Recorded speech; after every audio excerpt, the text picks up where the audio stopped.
আপনারা দেখছেন news now, খবরের নূতন ভাষা।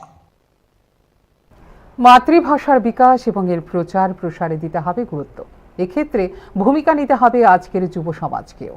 শনিবার আন্তর্জাতিক মাতৃভাষা দিবস উপলক্ষে আয়োজিত অনুষ্ঠানে এমনটাই জানালেন রাজ্যের উচ্চশিক্ষা দপ্তরের মন্ত্রী কিশোর বর্মন। এদিন রাজধানীর সুকান্ত একাডেমি অডিটোরিয়ামে আয়োজিত হয় আন্তর্জাতিক মাতৃভাষা দিবসের রাজ্যভিত্তিক এই অনুষ্ঠানে অংশগ্রহণ করে বিভিন্ন বিদ্যালয়ে এবং মহাবিদ্যালয়ের ছাত্রছাত্রীরাও।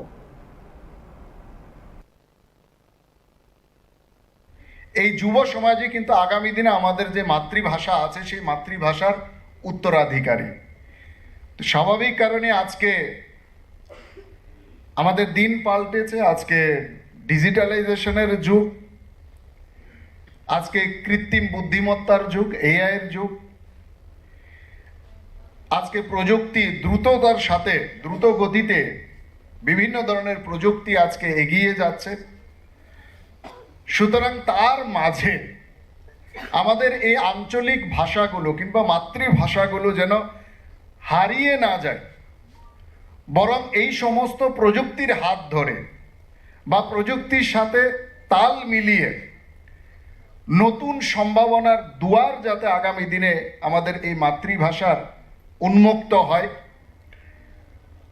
এই দায়িত্ব কিন্তু আমাদের যুব সমাজের।